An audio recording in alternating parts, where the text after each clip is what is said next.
Let's talk some NFL free agency. The 2D podcast is on the air, proudly brought to you by our friends at Gann Asphalt and Concrete. Aaron Rodgers says the Packers are holding up the trade to get him to the New York Jets. He signed off on it a long time ago. How should the Packers play this? Lamar Jackson, still no offers, at least none that have been reported. Is any team going to offer Lamar Jackson a contract? Orlando Brown Jr. is going to be protecting the blind side of another Pro Bowl quarterback. This time it's going to be Joe Burrow in Cincinnati. Is this going to work for the Bengals? Is it going to work for Orlando Brown? Cam Newton is going to throw at the Auburn Pro Day. Does he find his way back into the NFL? Is there a spot for him? Is anybody going to take a shot at him starting? And which teams have impressed or maybe depressed so far when it comes to NFL free agency? We talk about it right now here on the Two Deep NFL podcast. You're listening to the Two Deep Podcast, the most complete analysis of the National Football League, breaking down the NFL like no one else can. Two Deep is hosted by Jeff Chadiha, Eric Eager, and Soren Petro. Jeff Chadiha is a senior columnist and on-air personality for the NFL Network and NFL.com. Eric Eager is the vice president of research and development for Sumer Sports. Soren Petro is the afternoon drive host of the program on Sports Radio 810 WHB in Kansas City.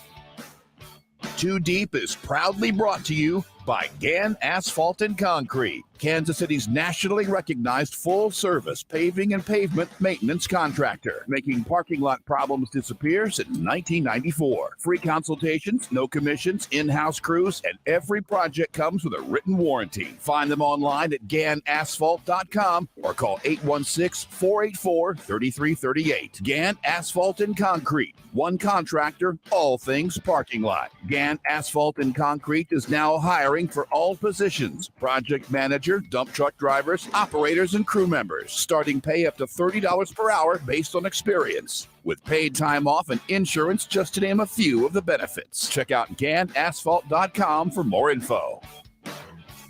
Now, here are the hosts of the Two Deep Football Podcast, Jeff Chadiha, Eric Eager, and Soren Petro. Let's talk about some NFL football. We do it if you're catching us via the podcast every Tuesday night. If you want to be a part of the broadcast, we can see your comments there in the chat room. You can be a part of the conversation. Usually it's about, I don't know, even going 8:45, 9:45. Depends on what Eric Eager, the data scientist, schedule is. That is always what it's all about. Is it not, Jeff? It's about he's our own OBJ. Yes. That's what we call it. OBJEE. That makes you so. That makes you so happy. You know what's even better is he just wears it. He goes, "Yeah, okay, that's me. All right, no problem." I like it because I ask. By the way, I don't demand for anything. I ask for things. That is a fact. That is a fact. Eric is always cool about it. So we are happy to tell. But I'm going to tell you what's going to happen. You know, our buddy Tina is going to pop in here about halfway through and go, "I'm late again." That's what always happens. She always wants to be here for the show. Love Tina. Because, Eric just does everything he can to make sure she can't be a part of the conversation.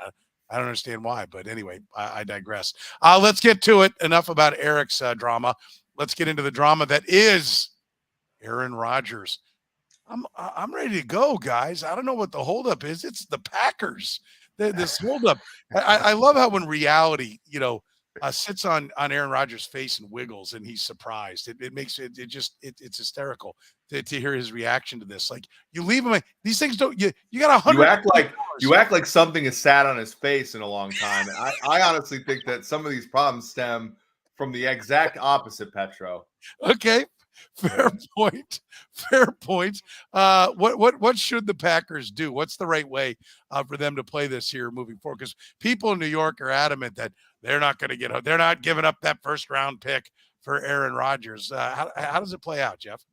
Well, I would think that if you want Aaron Rodgers that bad, you would be willing to part with that pick. I see the value of it for the Jets, but I also see what it means to the Packers. And it means a hell of a lot more to the Packers right now because they're the ones who decide what happens with Aaron Rodgers, and you want to make them happy. I understand this situation very well from the Packers viewpoint because Aaron Rodgers has spent the last 2 years talking all kinds of crap about that organization and their management, how he was mistreated. And so they're going to be in no rush to make him feel good about what he wants to do now. they'll make this deal happen. It's more beneficial for them to wait until after June to make it happen. And so there's one incentive to take the slow road on this. It will end up happening. I think we can all agree on that much. But if I'm Green Bay, I'm looking at what the Lions got for Matthew Stafford and what the Seahawks got for Russell Wilson. And I'm saying there is no way in hell I'm giving away Aaron Rodgers without making sure I'm getting as many draft picks and as many players I can get out of the New York Jets. And so Aaron Rodgers may not like it, but if I am the Green Bay Packers, I'm doing everything possible to make sure we're whole when this is done. Yeah. All right. Eric, Tommy's got I'm mesmerized by this comment by Tommy over here. Like Tommy is like my least top, like of my fans and enemies, my friend, whatever. Tommy is like I'm not the putting it up bottom of the list. Apparently thinking of me as some degenerate over here. I started a line and I started the I probably should have danced a little further away from that line, and now I brought it on myself from Tommy's comment. Witty, but not going to make it up on the screen. So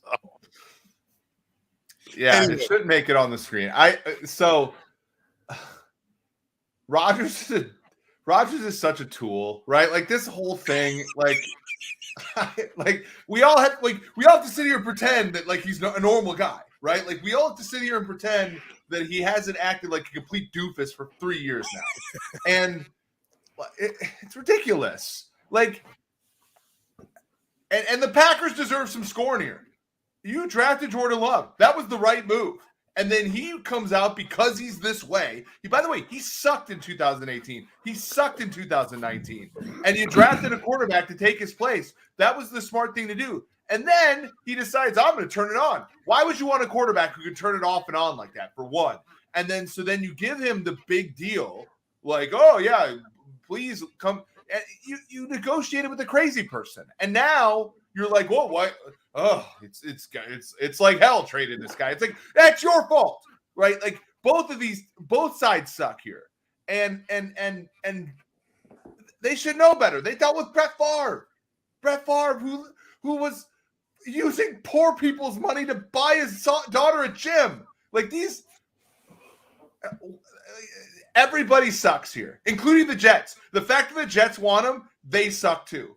You talk for hour upon hour upon hour, and you're somewhat speechless on this. I love that, Eric. How do they play it? Like, is the game plan? Is it personally? I think the Packers are in the driver's seat here, right? Yeah. And maybe they're not going to get 13. I think the Jets are going to be like, listen, we can't give up 13 and show our face.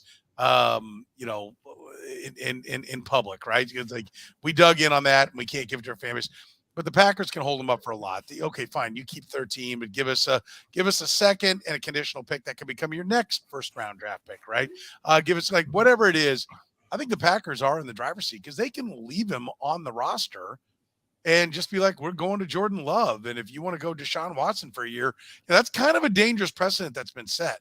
Like, okay, sit out. So what? I mean, the Texans are still a franchise in the NFL. They weren't demoted to the second tier, right? They don't have to go play in the SEC. They're still an NFL franchise. And so you do what you got to do. You can't just give him away. And I think at the end of the day, when training camp rolls around, the Jets have to get him, don't they, Jeff? Yeah. I mean, this is totally – the Jets cannot go into next season without Aaron Rodgers playing quarterback for them, knowing that he wants to do it, knowing that, knowing that I love these comments now, but they just can't do it. And even waiting until the summer is a little bit too late because you saw what happened when Brett Favre went to the Jets years ago, and you need to have time to get acclimated. You need to have time for Aaron Rodgers to work with these receivers if he says he's going to do it. Obviously, they're trying to make moves to placate the guy. They've already signed Alan Lazard. Maybe OBJ's in play. Maybe Randall Cobb's in play. He's got a laundry list of people he wants to have on this Lewis. Team.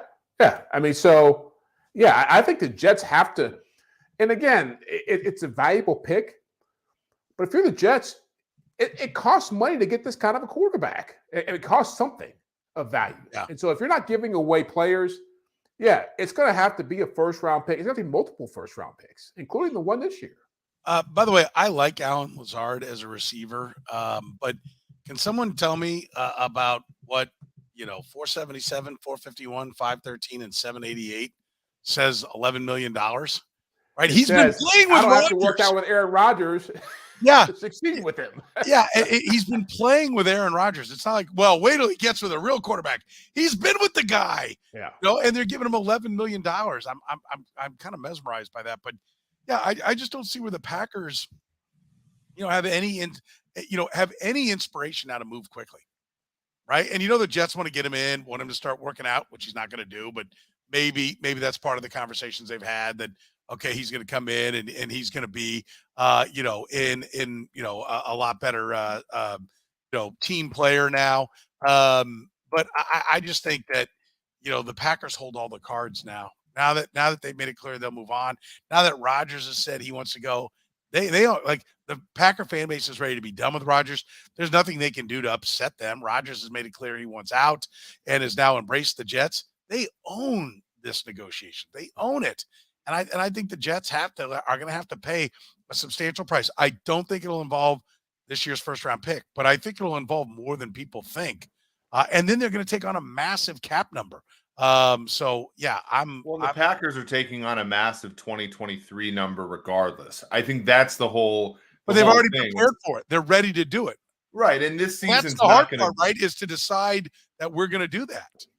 Yeah, this season, for all intents and purposes, is kind of a lost year for Green Bay, right? This is a year, unless their defense plays as well as everybody thought it was going to last year, and Jordan Love is him, then this season's it's Detroit's division to win, right? Like, so you kind of bleed out this year. And to your point, Petro, like whether or not Rodgers is like walking around like Deshaun Watson did, hopefully a little bit differently than he did in Houston 2 years ago, but like is whether or not Rodgers is kind of in the background lingering or he's in New York is like kind of immaterial to you, other than you'd like to get back some draft capital in a trade, but like if they're not going to play ball, then like you're not giving up to the Jets. Yeah, no, I think it's going to be interesting to see how much hardball the Packers play with the Jets, because there's no incentive whatsoever for the Packers to move quickly. They might as well wait it out, unless, and somebody suggested this earlier, would the Jets pivot and go, Matt Stafford's name is supposedly on the trade block. Do you go, all right, we're ready to go with Rodgers, but Stafford will work. We'll go to Cousins. Well, yes, any quarterback, like anywhere you want to go. Yes, but I mean, like Stafford at least comes with championship pedigree. He's got just as many Super Bowls as Aaron Rodgers, right? And so you could still sell that to your fan base. And I'll bet the price, based upon what they took for Jalen Ramsey with the Rams when the Dolphins moved for him, I'll bet the price would be pretty cheap, Jeff. I mean, the Rams seem to be ready to go ahead and sell it all off. Yeah. Well, look, again, it's going to be Rodgers. I don't think it's going to get to that nuclear level. And I don't think the Jets could accept anything less than him now. It's gotten to the point now where they are so wrapped into this and they know what it means. They only have a couple good years to make this work with him. And the team, I know Eric's not as excited about them being able to duplicate their success last year on defense and all that, but this team with a good quarterback is legit championship contender. Like, you can't say that with Kirk Cousins, and maybe not even with Matthew Stafford. I think you have to have an Aaron Rodgers just because it's New York, it's sexy. The Giants are good. You're going to have to find a way to get it done. Yeah, I do agree. Could Lamar Jackson be an option for them if they get backed into a corner and the price tag is too high? No one to this point, Eric, has made a move on Lamar Jackson. Does he start entering in? Does the Aaron Rodgers chip have to fall? Do we have to get past June 1? I know we can post June 1 everything when it comes to deals and everything, but do we have to as far as if they got to cut somebody to create space to fit Lamar Jackson, everything that's going to go on, but is there something that we're waiting for, or is Lamar Jackson just never ever going to have a team offer 2 first-round picks to the Baltimore Ravens to then give him a massive contract? Yeah, I mean, if you're looking at post June 1 this year, you can get 17 from Mosley. You can get 15 for Lawson.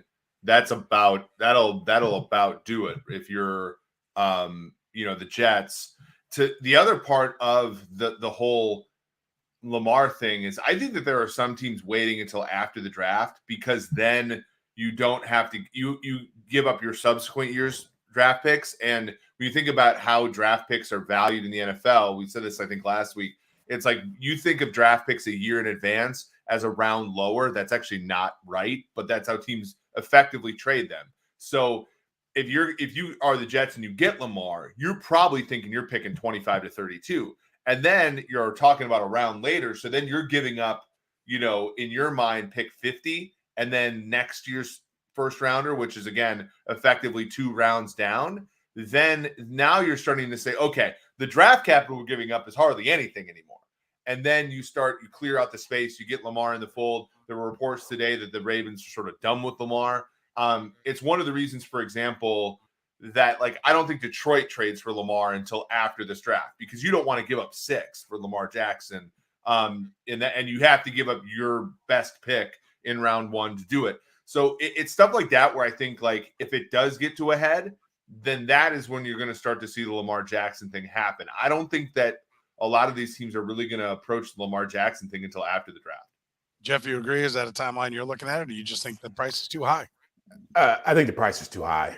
I think it does make more sense that you'll see more movement after the draft, but there are so many things that are complicating this now. And I was watching ESPN and Dan Orlovsky made a good point the other day about it, that people have turned this into a black or white situation where it's either you are in Lamar's corner and you believe that he should get paid, or you're in the Ravens' corner.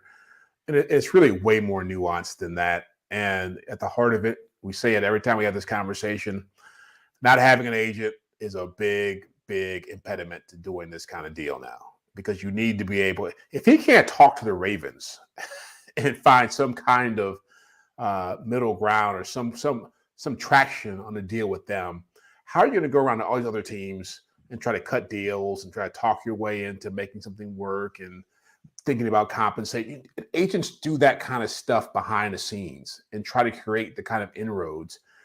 And I'm sorry, during the season, I had multiple personnel people tell me the same thing. If he has a deep playoff run, they win a championship, he's going to be able to demand that kind of money and have a good chance of getting it. But without that, the way his season has ended the last 2 years, no playoff wins for that team in the last couple of years.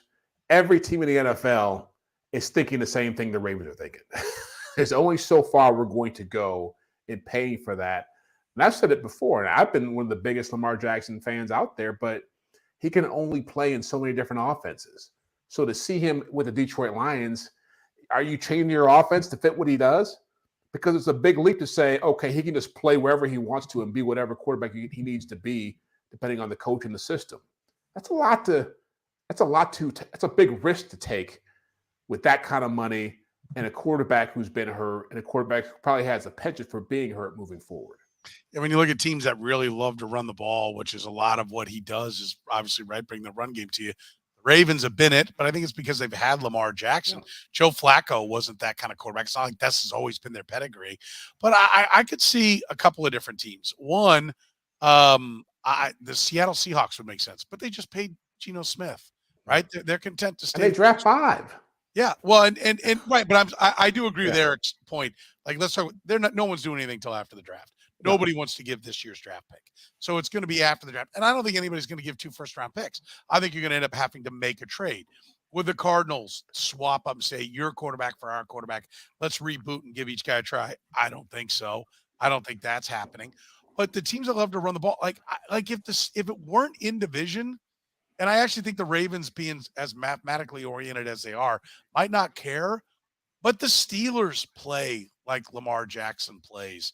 And they don't, Kenny Pickett, maybe, right? If it were a year later and Kenny Pickett's a couple of years into it, maybe the Steelers could be a landing spot. You got to be willing to embrace that ground and pound style of play. And there aren't a lot of teams that want to do that. That's the problem. That's where an agent would have told him, listen, dude, you're a niche. There are not 31 other teams that are we got to get one of those. There are 2 or 3 other teams, and you're grossly overplaying your hand. So I do think it's going to be, it's going to be a rude awakening. But I think we may get some movement at some point, right? Doesn't somebody have to go try to get us? I still feel like coming back around to Atlanta.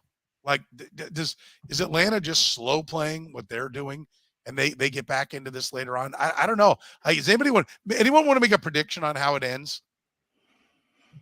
Ugh. I think it still ends up with him being in Baltimore. Probably, to be honest with you, because you got guaranteed money there.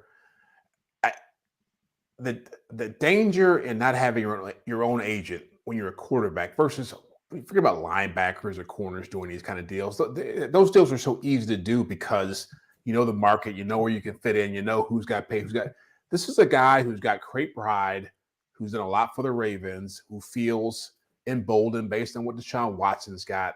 And he's got to be the person who stands in front of the microphone when the deal gets done saying, I took this much money or took this less because of X, Y, and Z. And if he's already dug in this way, I think it's hard to see yourself doing that. Yeah. You know, so I think ultimately it comes back to the Ravens because no one's going to give him the deal he wants. What he wants is $231 million guaranteed, and nobody's giving him that.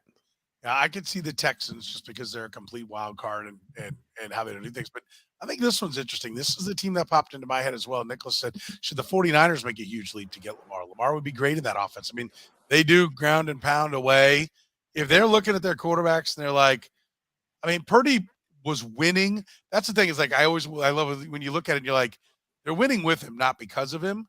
And that's how I would describe what was going on with Purdy. And I don't think you know what Trey Lance is yet. But if you look at it and you go, we're really not that good at quarterback. We're really good everywhere else.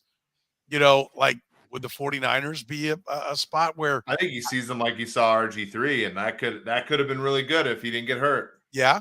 Yeah. So could that be it?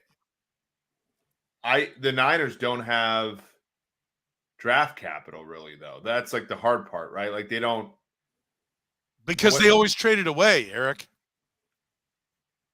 Yeah. I mean, that's what they need. They need some. Do they have a one next year, I want to say. So they have to wait till after the draft too, right? But they can't afford to carry him on that with that kind of number on that team with the players they've paid and have to pay. I don't think so either. But I'm just trying to find out. Yeah, the Niners have $6 million in effective cap Yeah. space. They really Yeah. don't. What do They you think have Nick two Bosa's good going to players get who paid? really like- Well, Nick Bosa's going to $20 make? million the nose tackle. If you're going to guarantee it, you backload it. You can get him in at $8-9 million this year. I mean, you got to do a lot of work. But listen, But then the would Ravens would just match that deal. Yeah. Not if it's all guaranteed. Up to what? How much guarantee we're talking about? Listen. Let me just say, I'm with Jeff. I'm team he stays in Baltimore.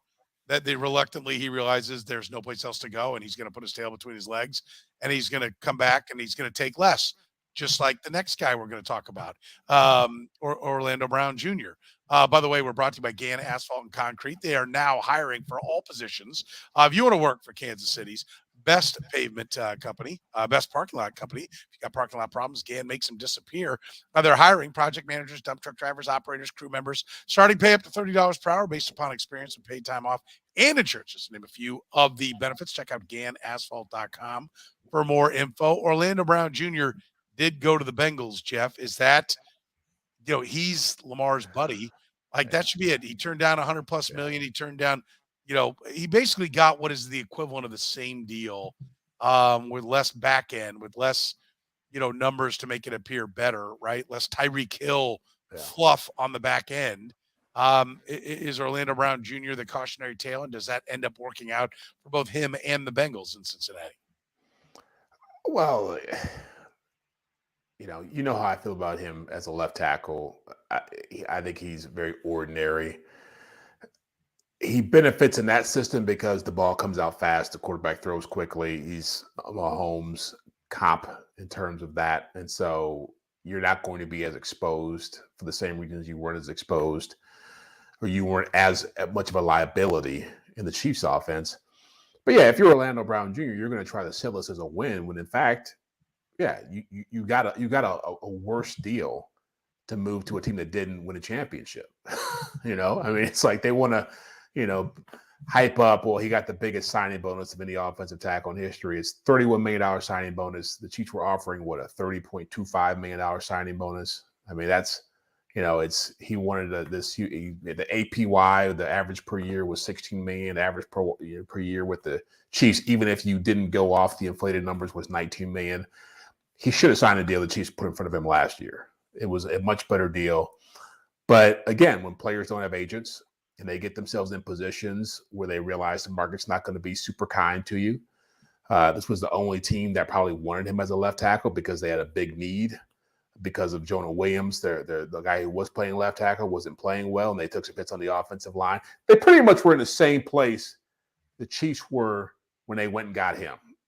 They were banged up on the offensive line.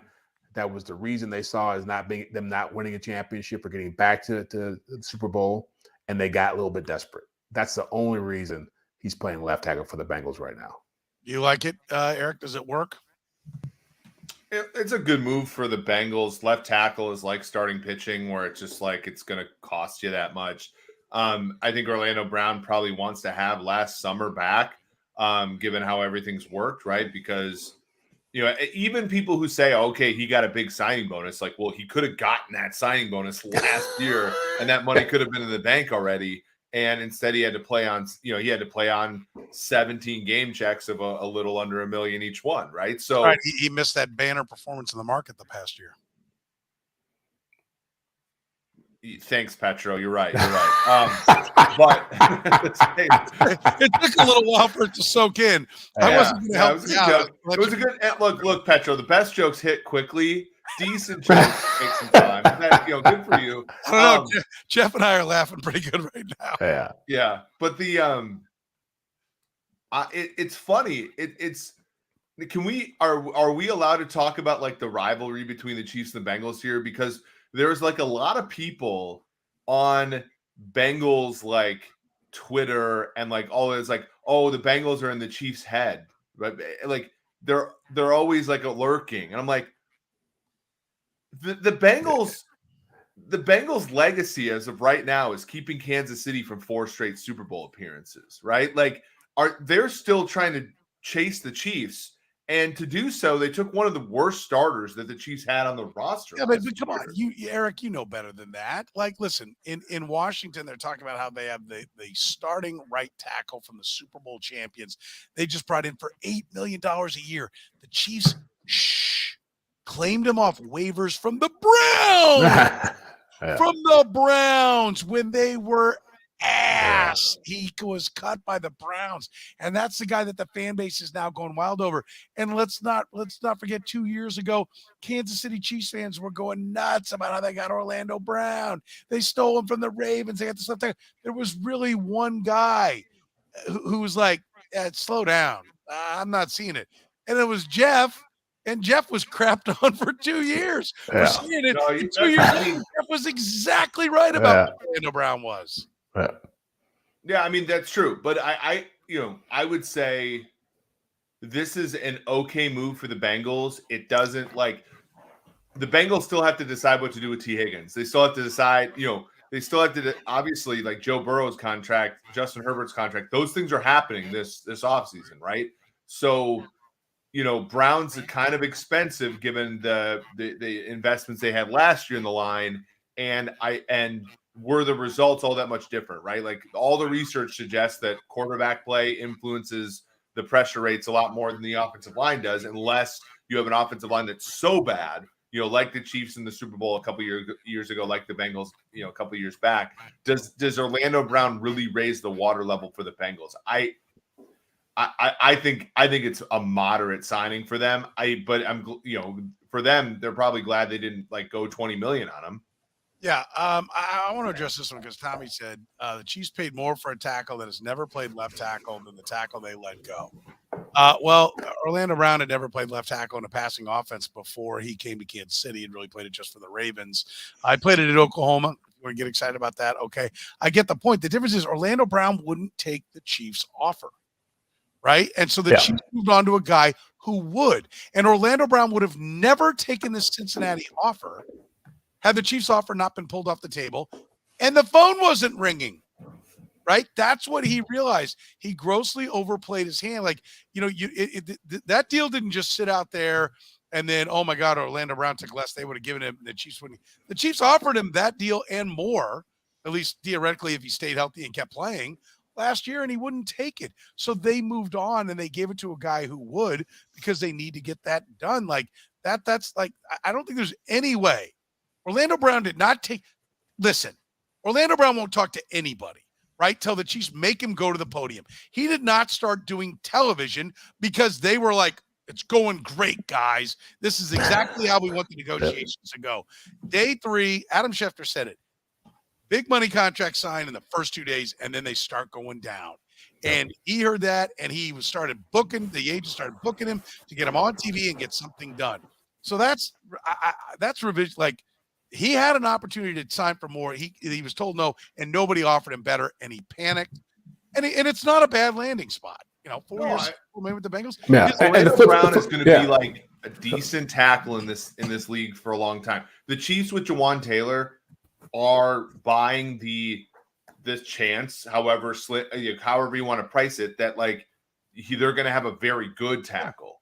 Yeah, Jeff. I mean, they know what Orlando Brown is working with them. They're going to find out what Jawan Taylor is working with. Yeah, and to your point, the flip side of this is like most coaches, most teams will tell you that the teams that make mistakes, big mistakes in free agency, make them in the first 2 days. That's why they sit around and wait and see what's the market going to be like. Is this Orlando Brown was the kind of guy people weren't sure about, and so I think it was a good deal for him in the sense of where he landed, because he has a chance to still be on a championship caliber team, and he's trying to save face. But yeah, the Chiefs overpaid for Jawan. I don't want to say Jamar Taylor, the old corner from the Jets, the Wisconsin kid from the Dolphins. But they overpaid for Jawan Taylor because you overpay in free agency, like everybody else does. Yeah. By the way, Tommy said this will be the last one. He said, why didn't the Chiefs offer him a similar money this year? I think they did. First of all, Tommy's just like, I'm going to use the. Why didn't Orlando Brown sign the deal last year? Just stop being a contrarian, Tommy. Let it go. Orlando Brown and Lamar Jackson are not playing the market well. They went 12 rounds last year. What are we talking about? Let's talk about Cam Newton. He's going to throw at Auburn's pro day, Jeff. Is there a spot in the NFL for Cam Newton? Is there a spot that Cam Newton will accept? Not if he's a backup quarterback. And so I don't see where that – he lives in Atlanta. He grew up in Atlanta. He's probably thinking Marcus Mariota was the starting quarterback for this team last year. Desmond Ridder is their only option. And I guess Taylor Heineke showed up. And he's probably thinking, this team is picking these guys over me. But they're picking those guys for a reason, because a lot, as we talked about with Odell Beckham Jr. on our last podcast, it's a guy like Cam Newton has an image problem. And the image is that he's going to come in and need to be the whole show. And he's not going to be happy if he's a bridge quarterback. He's not going to be happy if he's holding a clipboard. He's only going to be happy if he's being treated like a guy who's won an MVP, played in the championship with the first overall pick. And if that's what he's looking for, there's not going to be many teams who are looking to buy that now. And it's just that's the reality he has to face. The whole show he put on at Auburn's pro day, which to me was ridiculous. You don't have to go out there after a decade in the NFL and throw to show scouts what you can do. Everybody knows he's got a big arm. Everybody knows he's a big guy with mobility. The question has always been, can he play nice with other people when he's not the guy? And I still think that's always going to dog him when it comes to finding a job. I remember Josh Freeman when the Bucs let him go, and of course they had he was sideways with Greg Schiano, the coach, and the Packers and the Vikings were offering him a contract, and Packers' offer was to be a backup behind Aaron Rodgers with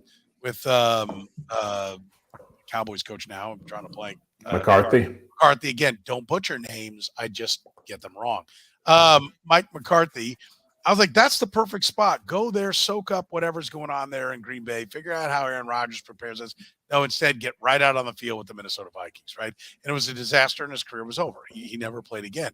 Cam Newton could take a page out of the Mike Vick playbook, and that's come stand around Andy Reid and Matt Nagy and Patrick Mahomes and see how they do it and be a backup in Kansas City, or go stand in San Francisco and be a backup. Because first of all, we know all their quarterbacks are going to get hurt, and you will eventually get on the field in San Francisco.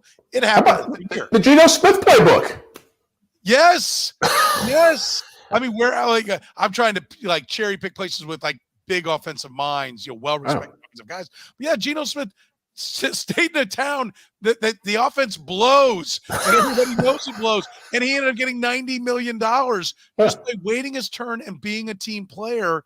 And I don't think Cam Newton is wired that way. And I think he'll end up signing on to be the starter with some, 8, 9, 10, 11, 12 million that can conditionalize up or whatever for like the Texans or somebody who's just terrible, and it'll go horribly wrong.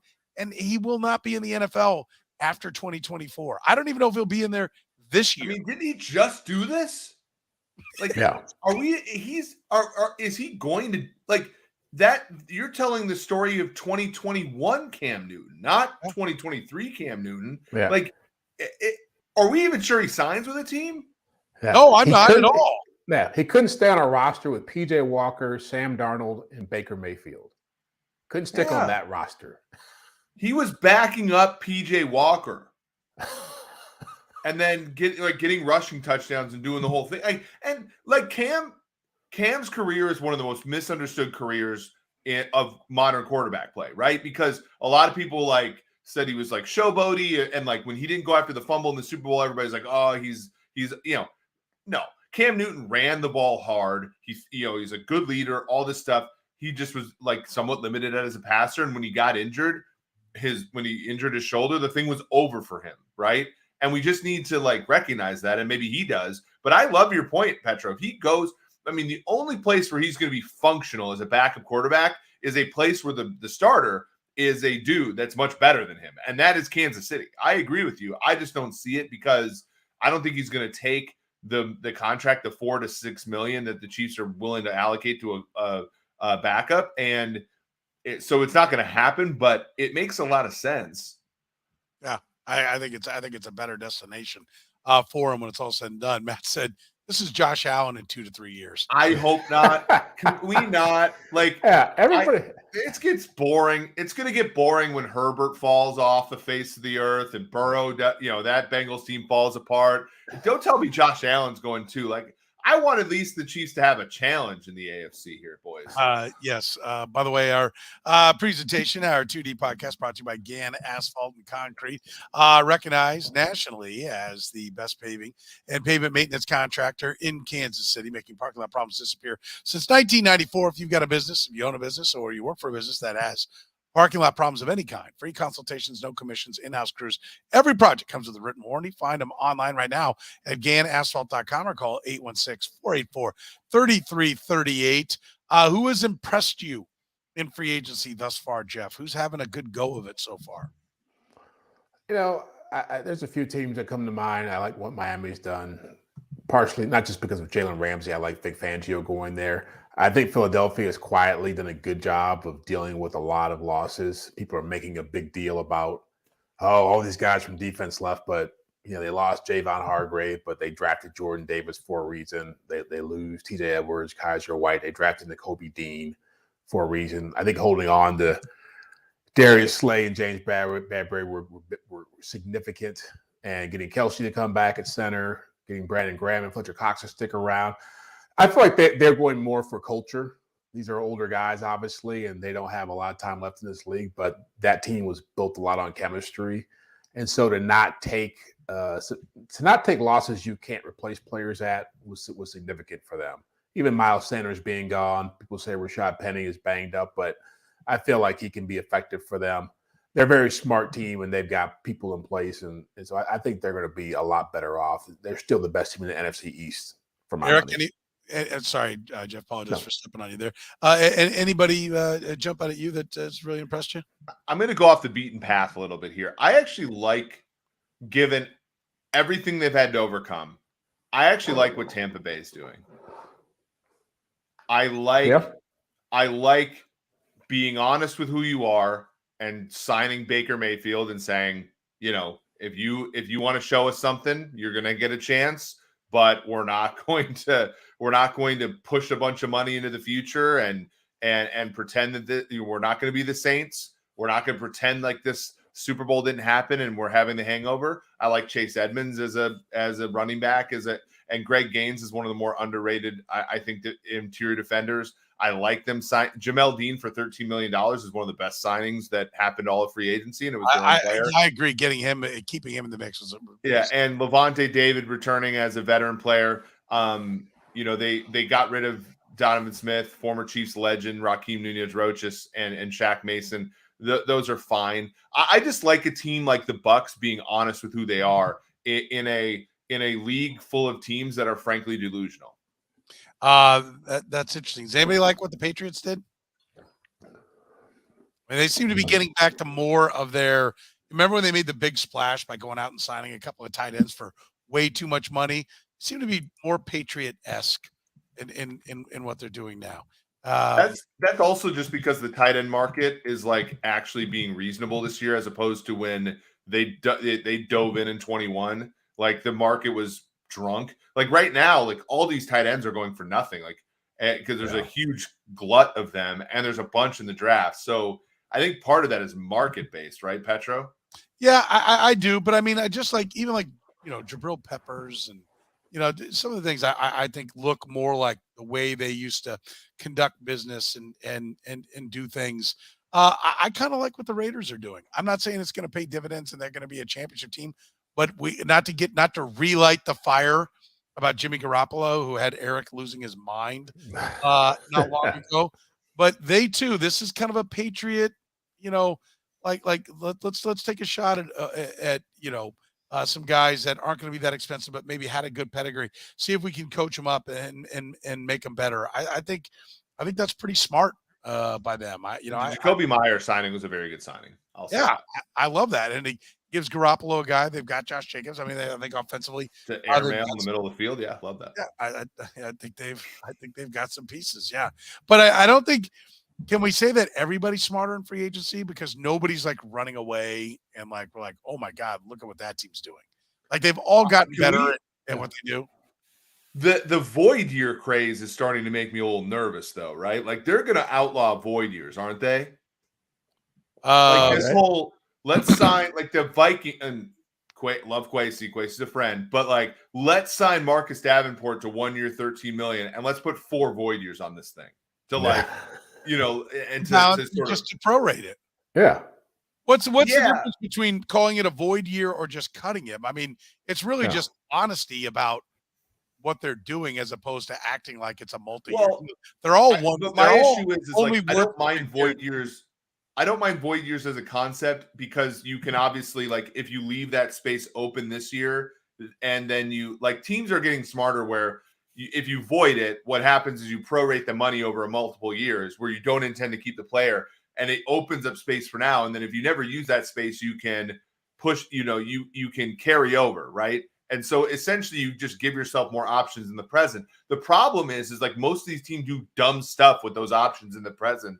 And then they're left paying for it in the future. Like that's my real issue with void years. I think they're going to end up outlawing them just because they're just like this weird, like, way to like pay for a player when you never intend to keep them.